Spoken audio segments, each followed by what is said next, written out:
You know, this is one of those movies where I've seen it, but I couldn't tell you what it was actually about.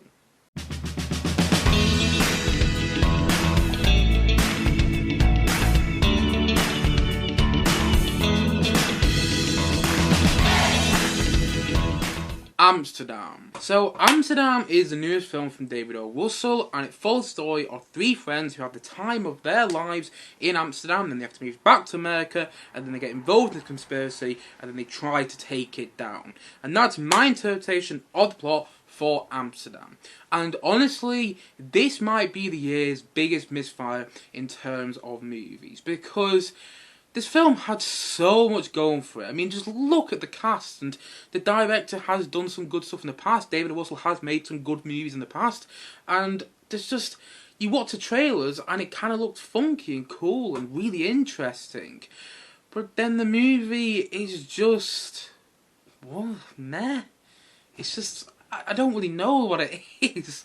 It's just a bunch of ideas mishmashed together in order to make something kind of coherent and poignant, but none of it works, and in fact the film feels really incoherent and unfocused, and I just left the cinema going, what was that? I don't care about any of it. In fact, why did I go to the cinema to see it? I honestly felt like I wasted my time. And like over the past couple of days, I was contemplating whether I was actually going to go and see this movie at the cinema, because I've got lots of on right now that I didn't really have time to. But I went anyway, because I'm probably not going to go to the cinema this Friday, because I'm really busy this weekend as well. But anyway, get the point I'm making. I was contemplating whether I was going to go to the cinema to see this movie, and then I did, and I came out of the cinema going, well, that was a waste of time, because it wasn't really anything. I don't get the point of it. Like I said before, it's the biggest misfire of 2022 in movies, in my opinion, because I'm just confused thinking about it. I don't really know what it was. Like, the first half an hour of the movie is actually quite good in my opinion. It basically tells the story of these three friends, and you see this, story evolve between those three friends and how they have this pact to one another and how they have the time of their lives in Amsterdam. But then when the plot goes back to America, I just ended up not caring whatsoever. I was more interested in that film about the three friends. And so this film does have a good film in there. But then once it gets back to America and that's time with whole conspiracy and things like that, it's pulling in all these different directions and none of it comes together. It feels like, the director wanted to make 5 different films and he couldn't decide which one he wanted to make, so he made it all in one movie, and none of it works though. In fact, that one storyline does, but the rest of the movie doesn't really, and it's really frustrating and infuriating to watch when you're sitting in the cinema going, what? You don't care about anything either. It's such a baffling and peculiar watch, because, I don't understand why it happened. I don't understand why so many people are involved in the movie as well. Why so many famous actors, so many great actors and actresses are involved in this film. Actors and actresses I love, who all do a good job, by the way. They all do the best job of what they've got. But I don't think, the parts are giving them much to play around with. But actors like Christian Bale, he's one of my favourite actors working today. In fact, he probably is my favourite actor working today. He's good in the movie, but I don't understand why he's in this film. Other than the fact that he's worked with David Russell before, I'm not sure why he's in this movie. And then you've got, Robert De Niro, who has done some bad choice. He has made some bad choices in terms of career in the past. So, Robert De Niro's a very good actor, don't get me wrong, but I can understand maybe why he chose this to get money, because he's that sort of actor. But still, nonetheless, you've got people like Margot Robbie in there, who I think is a really interesting actress when she's given more complex characters to play. John David Washington in the movie as well, who was great in Black Klansman, and one of the better parts of Tenet, in my opinion. I'm not sure why he's in this movie. Zoe Saldana, who I love as Gamora in the Guardians of the Galaxy movies, she's in this film. I'm not entirely sure why. And at the same time, though, we've got Rami Malek in there, who I loved as Freddie Mercury in Bohemian Rhapsody. Why is he in it? Anya Taylor-Joy, who was great in Last Night So, great in The Northman, which came out earlier this year. She's in there. Not sure why. Timothy Olyphant is in there as well. Not really sure why he's in the film. Alessandro Lavona, not really sure why he's in the movie. And it just goes on and on and on. Michael Shannon, who's a great actor. Why the hell is he in there? Mike Myers, I don't understand why he's in the movie either. It's really, really baffling. baffling and peculiar and just perplexing to watch. I don't get why this film happened. I don't understand why it exists, and it's just annoying. It feels like a Sunday afternoon movie with all these different actors in there, and it's just, it's really, really frustrating. I know I said that before, but you can tell how frustrated I am by it, because the movie should be so much better. You got David O. Russell directing, who, even though, you know, there's been some dodgy things said about him, which I will go on to in the video, by the way, but even so, there's been some dodgy stuff surrounding him in the past, he has made some good films. I'm a huge fan of The Fight, which came out in 2010, which had Christian Bale and Mark Wahlberg. That movie is great, in my opinion. And also, I loved Silver Linings Playbook. I thought that movie was fantastic. But then, you know, he makes some other movies after that, like American Hustle, which was okay. It was kind of entertaining to watch, but it was a bit showy, with not too much substance. And then he made Joy in 2015, with Jennifer Lawrence, with Bradley Cooper, and Robert De Niro was also in that film as well. And again, that film was okay for what it was, a bit showy, with not too much substance. And honestly, quite a weird movie now that I think about it. And this is his first movie since Joy, so he has made some good movies in the past. But here, I don't know what film he was trying to make. It feels like he was trying to copy Wes Anderson's style and a bit of the Coen Brothers style as well, but none of it's working. I don't understand why he was trying to do that either. David Russell has made some good films in the past when it's just him as a director making the film he wants, but here it feels like he's trying to copy that Wes Anderson style and that Coen Brothers style, and in fact, in the end, it just made me wish that I was watching a Wes Anderson movie or a Coen Brothers film instead, which are far better than this. Honestly, any Wes Anderson film or any Coen Brothers movie is better than this one, and that's saying a lot because there's some Coen Brothers movie out there like Open Where Art Thou, and also what's that Coen Brothers film with Catherine Zeta-Jones and George Clooney? I forgot the name of it. I thought it was that bad, but you know, you get the point I'm making. There's some Coen Brothers films out there that I'm not too fond of, but that I'd much rather watch over this film. Like, it's just that annoying, and I don't know what David Russell was going for in terms of the direction. I don't know what he was trying to do. Was he trying to do a sort of a, you know, a more personal movie? Because in the end, it just comes across as jarring and make you think more Wes Anderson, and made me yearn to watch a Wes Anderson film instead. And it's just annoying that. And at the same time, no, you can just tell I'm annoyed. You can just tell how annoyed I am by the movie. God, like, this review is as incoherent as the film is. Honestly, I'm just... It just makes me angry, this movie, because, you know, David O. Russell, from what I've heard of, is quite a dodgy guy. You know, he's been accused of quite a lot in the past.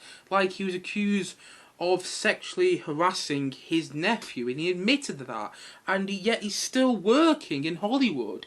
And apparently at a party once, he put Christopher Nolan in a headlock. And also in the past, he's verbally abused actors who works for him. I mean, there's a video online of him verbally abusing Lily Tomlin on the set of one of his past movies, and apparently he verbally abused Amy Adams as well. And I don't understand how a director who's done all that is still working in Hollywood with all these actors in this movie. I don't understand why these actors wanted to work with him. I just don't get that. How is this director still working in Hollywood? It's beyond me. It really is. Especially after this movie. He should just be taken out of Hollywood now, because this movie's so bad, and it's evidence that, you know, karma happens, and all the stuff we've done in the past is caught up with him. Because yes, he's made some good movies. I love Silver Linings Playbook. But at the same time, though, he should not deserve to work in Hollywood today. Especially after the just mess of this film. I just don't really know what happened.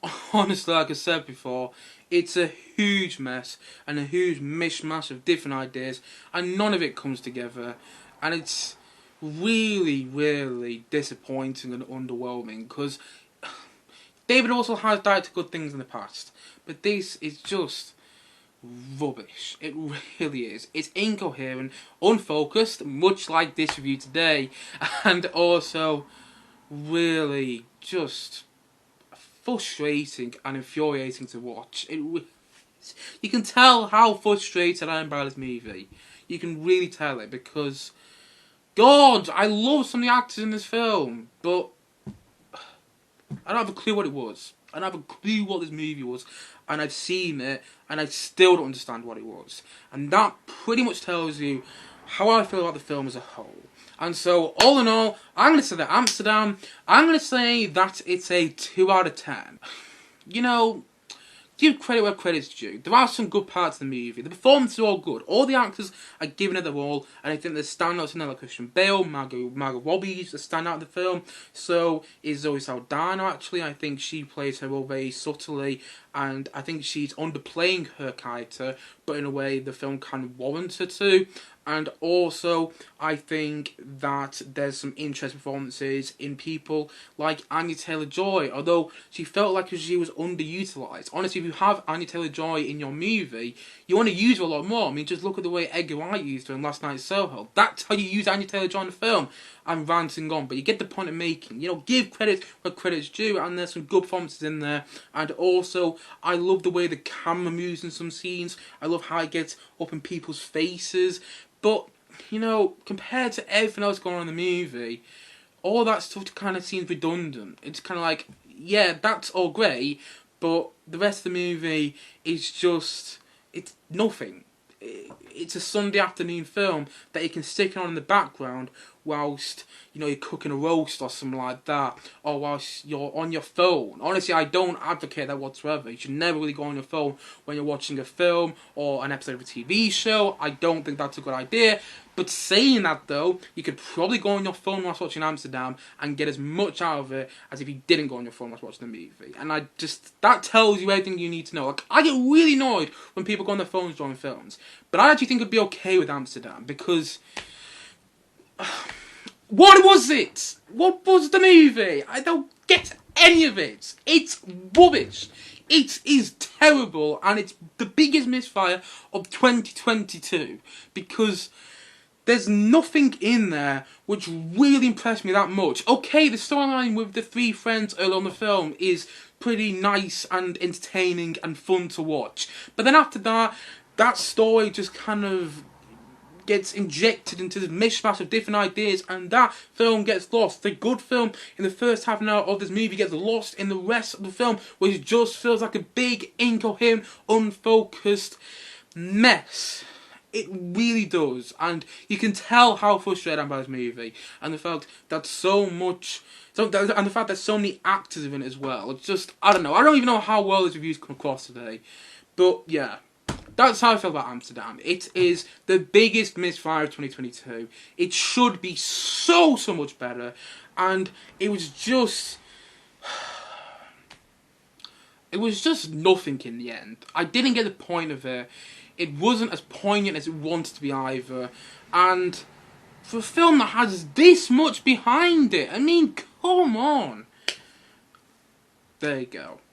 Amsterdam overall is a really bad film in my opinion, and although it's not the worst film of 2022, it's definitely in that boat with Don't Worry Darling and Jurassic World Dominion. Yes, I'm going to put it in that boat because I disliked this film that much. And it's just one big, incoherent and unfocused mishmash of different ideas, and none of it works really whatsoever. And so, all in all, I'm going to say that Amsterdam, yes, I'm feeling mean. I'm going to say that it's a 2 out of 10 from me.